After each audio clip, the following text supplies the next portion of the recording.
Assalamu alaikum student mathematics 4024. Welcome to Maths Guru. I hope you all are fine. I am fine too. Alhamdulillah. Students, this is grade 10 EOY paper 2. इसका solution जो है वो मैं आप लोग के साथ शेयर कर रहा हूँ. ठीक है. कुछ क्वेश्चंस इसमें बड़े आसान से थे, बेसिक लेवल के क्वेश्चन थे. कुछ क्वेश्चंस थोड़े से ट्रिकी थे. तो आई होप ये भी थोड़ी सी तुम लोग के लिए जो है वो अच्छी लर्निंग हो जाएगी.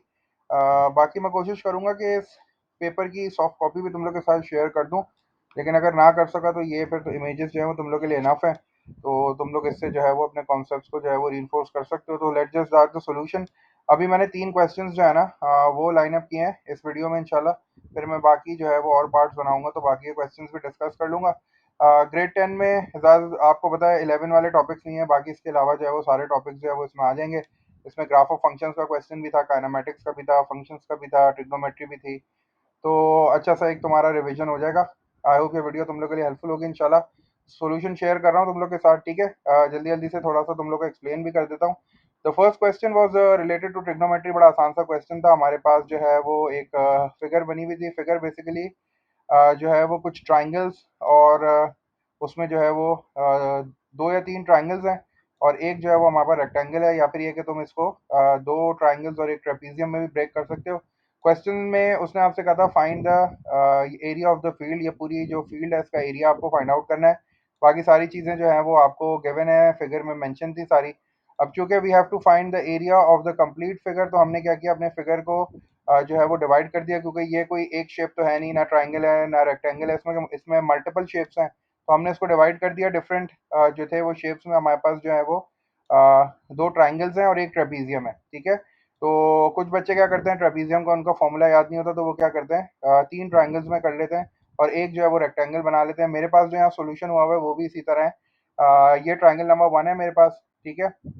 और उसके बाद जो है ये ट्रायंगल नंबर 2 हो गया, ये ट्रायंगल नंबर 3 हो गया और हमारे पास जो है वो एक रेक्टेंगल है. तो 4 जो है डिफरेंट शेप्स हैं हमारे पास. तो सबसे पहले जो है वो हम इस वाले ट्रायंगल के एरिया की बात कर लेते हैं. We have the base, we have the height. Triangle के एरिया का formula half into base into height है क्योंकि राइट एंगल ट्रायंगल है. तो मैंने यहाँ बिल्कुल ऐसे ही लिख लिया, half into base into height. इसमें मेरे पास जो है वो अ, ये फॉर्मूला यूज़ किया मैंने. ये फॉर्मूला जो है वो काट दो. Half into base into height हो गया हाफ, और 34 इसकी बेस हो गई, मल्टीप्लाई बाय 40. ये मेरे पास ट्राइंगल नंबर 1 हो गया. उसके बाद जो है मैंने इस रेक्टेंगल की बात की है. ठीक है. रेक्टेंगल है क्योंकि ये जो विड्थ है इसकी 40 है और ये लेंथ जो है 38 है, डिफरेंट है. तो इसका मतलब है कि ये रेक्टेंगल है. तो रेक्टेंगल के लिए क्या होता है, लेंथ इंटू विड्थ होता है. तो ये 40 मल्टीप्लाई बाय 38 हो गया, ये दूसरा हो गया. ठीक है. उसके बाद फिर मेरे पास एक ट्राइंगल है. सही है. ये छोटे वाले ट्राइंगल की बात कर लेता हूँ. ये छोटे वाले ट्राइंगल में जो बेस है मेरे पास ये 38 है. ठीक है. क्योंकि अगर एफ से ई तक 38 है डिस्टेंस, तो फिर इसका मतलब है कि यहाँ से यहाँ तक भी 38 ही होगा. और ये जो हाइट रही, हाइट मैंने कैसे फाइंड आउट की, मैंने ये देखा कि भाई सी से लेके ई तक जो है वो टोटल 58 है. ये पूरा यहाँ से यहाँ तक 58 है और फिर बी से लेके एफ तक जो है ना वो 40 है. तो फिर मैंने क्या किया कि इसमें से 58 में से जब मैं 40 को सब्ट्रैक्ट करूंगा तो मुझे ये ऊपर वाली साइड पता चल जाएगी. तो मैंने 58 माइनस 40 कर लिया तो मेरे पास आ गया 18. इसका मतलब है कि इस ट्राइंगल की जो हाइट आ रही है ना ट्राइंगल नंबर 3 की, वो मेरे पास 18 आ रही है. ठीक है. तो अगेन मैंने वही वाला फॉर्मूला यूज़ कर लिया, half into base into height. तो ये मैंने उसको यूज़ कर लिया, हाफ आ गया. ठीक है. फिर बेस मेरे पास 38 आ गई, हाइट 18 आ गई. और फिर ये लास्ट ट्राइंगल की बात कर लेते हैं. इसमें मेरे पास बेस 42 है, हाइट इसकी जो है वो 58 है. तो हाफ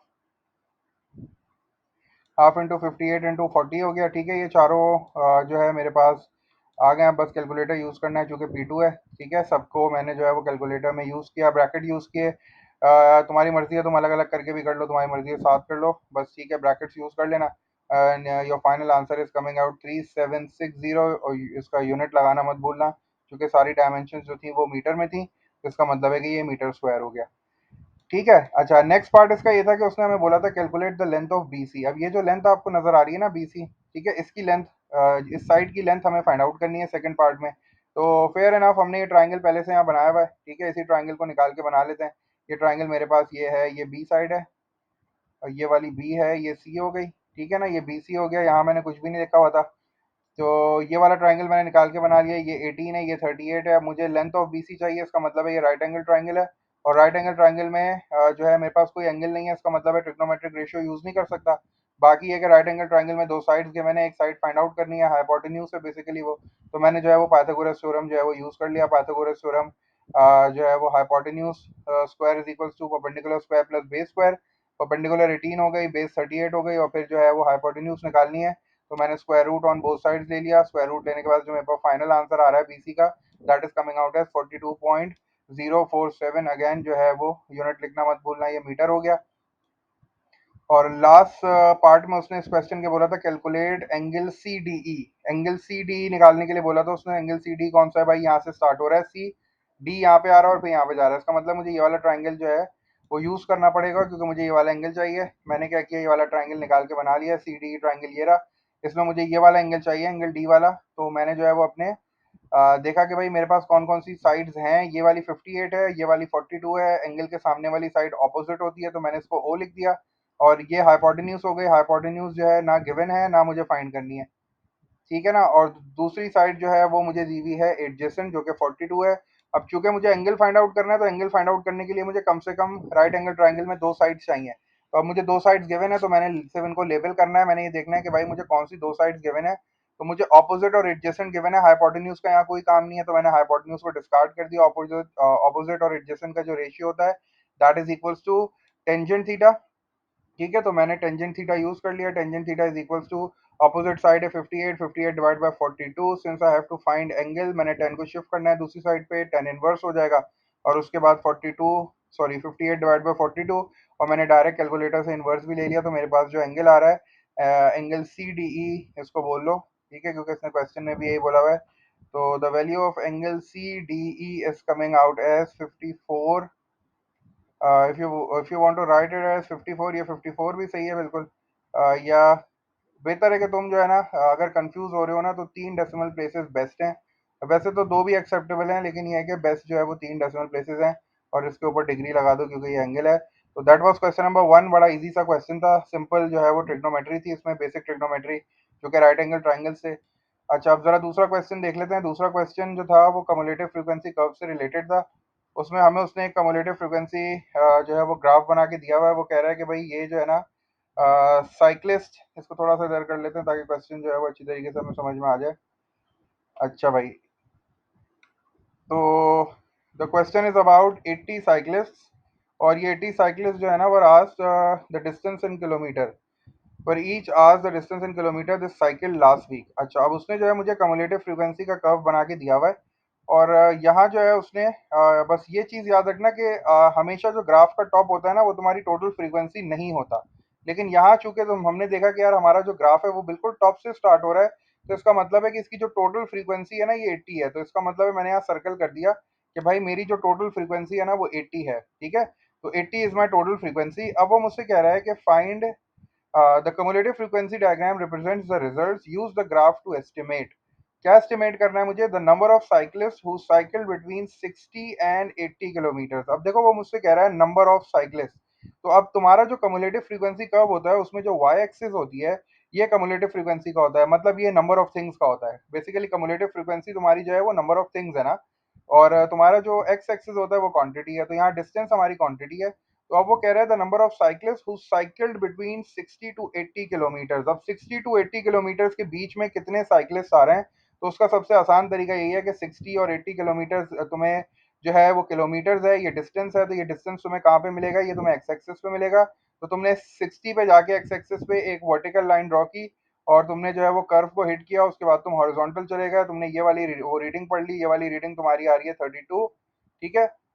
ये तुमने यहाँ से 32 रीडिंग पढ़ ली, और फिर उसने 80 बोला था, तो 80 किलोमीटर तुम यहाँ से गए ऊपर टॉप पे, और तुमने यहाँ स्ट्राइक किया, और स्ट्राइक करने के बाद तुम यहाँ पे आ गए। तो ये भी तकरीबन तुम्हारी 62 कुछ आ रही है, ठीक है ना। और ये दोनों रीडिंग्स क्योंकि तुम्हें इन दोनों के बीच में चाहिए, उसने बोला है कि बिटवीन 60 टू 80 किलोमीटर, मतलब इन दोनों लाइंस के बीच की जगह चाहिए। तो तुमने 62 में से 32 को माइनस कर दिया, तो तुम्हारे पास जो आंसर आ गया दैट इज 30। तो इसका मतलब है कि भाई हमारे पास जो नंबर ऑफ साइकिलिस्ट हैं वो 30 है।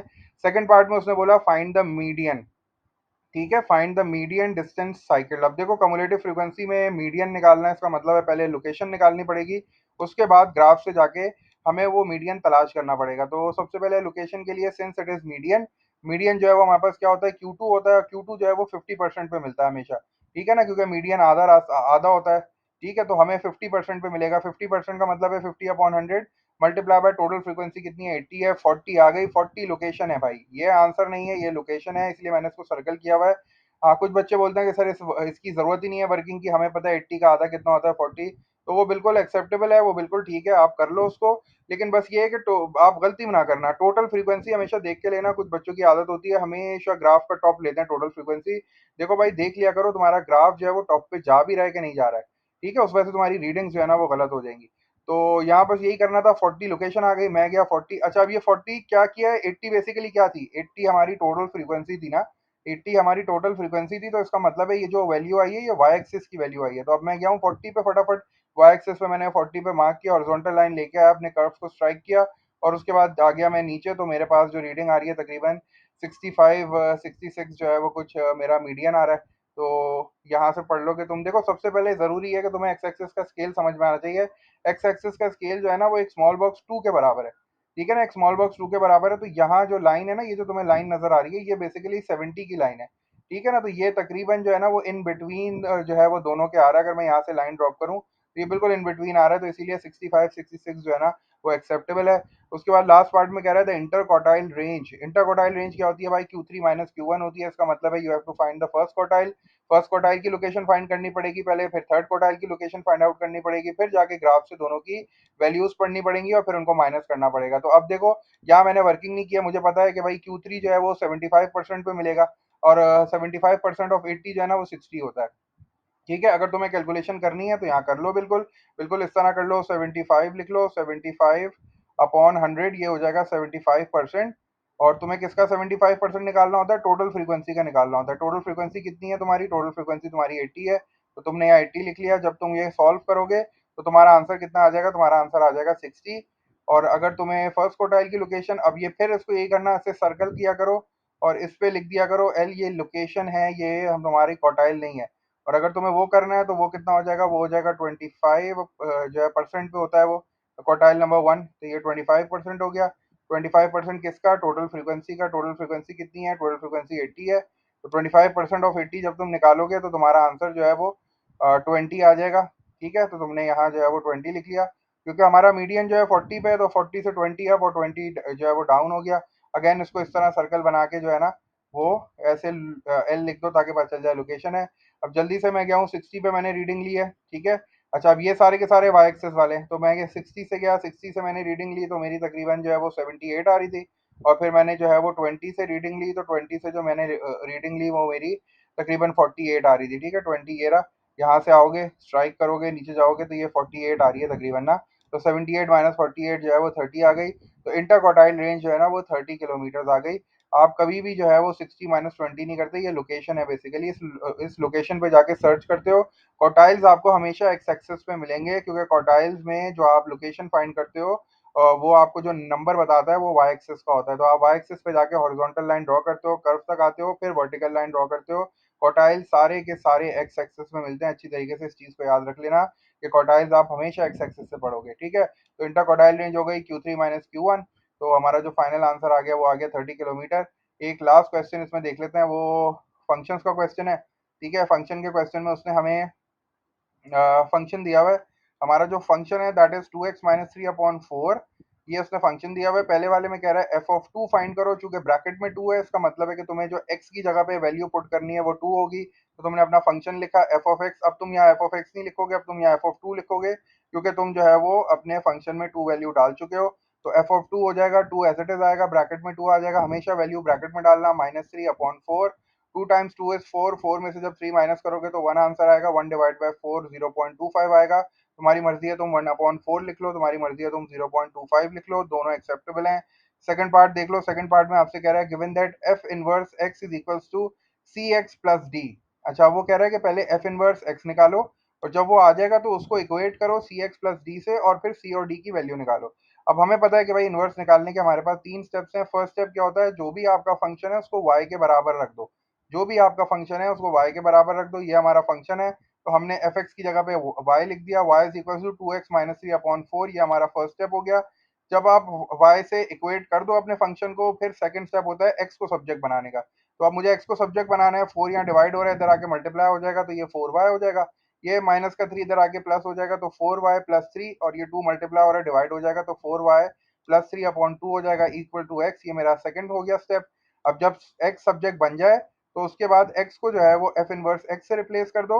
x को मैंने f इनवर्स x से रिप्लेस कर दिया, और दूसरी साइड पे जहाँ y लिखा है उसको x से रिप्लेस कर दो, तो ये जो है मेरा f इनवर्स x आ गया। अब ये देखो f इनवर्स x आ गया मेरा। अब मुझे इसको थोड़ा सा मैं इसको सिंप्लीफाई कर लेता हूँ। अब ये 2 जो है ना वो दोनों के नीचे है, तो मैं इसको थोड़ा सा और सिंप्लीफाई करके इस तरह लिख लेता हूँ कि f इनवर्स, ऐसे मैंने ब्रैकेट में x लिख दिया। और अब मैं 2 से जो है ना दोनों को डिवाइड करा दूंगा। जब मैं 4x को 2 से डिवाइड कराऊंगा तो ये आ जाएगा 2x, और जब मैं 3 को 2 से डिवाइड कराऊंगा तो ये मेरे पास आ जाएगा प्लस 3 अपॉन 2 लिख लो, या प्लस जो है वो 1.5 लिख लो, दोनों एक्सेप्टेबल हैं। तो अब मेरे पास जो है मुझे कंपेयर किससे करना है, मुझे इसको कंपेयर करना है सी एक्स प्लस डी से। तो x तो है, c की वैल्यू 2 आ गई, मैंने c की वैल्यू 2 लिख दी। फिर पॉजिटिव साइन है, पॉजिटिव साइन आ गया, d की वैल्यू 1.5, मैंने d की वैल्यू 1.5 लिख दी, तो इसके आपको 2 मार्क्स बिल्कुल मिल जाएंगे। ठीक है, चलो जल्दी से जो है ना वो पार्ट 3 देख लेते हैं। पार्ट 3 में वो मुझसे कह रहा है कि given that F of G equals to minus G. अब देखो ये एफ ऑफ जी है ना, तो एफ ऑफ एक्स तो है मेरे पास, ठीक है, इसको मैं कन्वर्ट कर सकता हूँ एफ ऑफ जी में। अब वो कैसे होगा, जहां जहां मुझे एक्स नजर आ रहा है वहां मैं जी पुट कर देता हूँ, तो ये क्या हो जाएगा, ये बन जाएगा 2g, क्योंकि एक्स की जगह पे मैंने जी पुट कर दिया ना, तो ये हो जाएगा 2g माइनस 3/4। 2g-3/4 हो जाएगा, और इसको मुझे किससे इक्वेट करना है, इसको मुझे माइनस जी से इक्वेट करना है। ठीक है ना, तो इसको मुझे माइनस जी से इक्वेट करना है, मैंने इसको माइनस जी के बराबर कर दिया। अब उसके बाद क्या हुआ, ये 4 यहाँ डिवाइड हो रहा है, वहां जाके मल्टीप्लाई हो जाएगा, तो ये आ जाएगा 2g-3। ठीक है, 2g-3 is equals to -4g। तो ये भी देखो बिल्कुल उसी तरह जो है वो शेप अप हो गया है पूरा। तो अब मैंने क्या करना है, ये -4g इस साइड पे आ जाएगा, तो ये 2g के साथ प्लस हो जाएगा, तो ये हो जाएगा 2g plus 4g। 2g plus ये 4g हो जाएगा, और ये -3 को मैं शिफ्ट कर देता हूँ दूसरी साइड पे, तो ये जाके +3 हो जाएगा। और फिर 2g और जो 4g है वो बन जाएगा 6g। सही है, और 6g इज इक्वल्स टू 3 हो जाएगा, और g की वैल्यू जो है ना मेरे पास आ जाएगी 1/2 आ जाएगी, या मैं इसको 0.5 भी लिख सकता हूँ। तो g की वैल्यू जो है वो मेरे पास 1/2 आ गई है, या मैं इसको 0.5 भी लिख सकता हूँ। ठीक है, तो दोनों जो है वो आंसर एक्सेप्टेबल हैं। तुम 0.5 लिख लो, तुम 1/2 लिख लो। सो बस ये काम करना था। देखो थोड़ा सा चेंज था, बस उसने बोला था कि एफ ऑफ जी को माइनस जी के बराबर कर दो, तो एफ ऑफ एक्स तो तुम्हारे पास था ऊपर, एफ ऑफ एक्स तुम्हारे पास था, तुमने क्या किया, एफ ऑफ एक्स में तुमने सिर्फ एक्स की जगह पे जी पुट किया, तो ये हो गया 2g-3/4। 2g-3/4 हो गया, और इक्वल्स टू माइनस जी हो गया। ये 4 यहाँ डिवाइड हुआ था, वहां जाके मल्टीप्लाई -4g, ये इधर आके प्लस हो गया, वो उधर जाके जो है वो भी प्लस हो गया, तो 2g प्लस 4g 6g हो गया, 6g इज इक्वल्स टू 3 हो गया, और g की वैल्यू मेरे पास आ गई 1/2। तो ये 3 क्वेश्चंस थे। ठीक है, इंशाल्लाह फिर मैं नेक्स्ट पार्ट में जो है वो बाकी के क्वेश्चंस भी डिस्कस करूंगा तुम्हारे साथ। तो stay tune to maths Guru for more videos. और बाकी है कि प्रैक्टिस करते रहो इंशाल्लाह। और कुछ भी चीज़ हो, कोई भी प्रॉब्लम हो, कोई भी क्वेश्चन हो, लाजमी शेयर करना, मैं इंशाल्लाह जरूर रिस्पॉन्ड करूंगा। अंटिल देन टेक केयर, अल्लाह हाफिज़।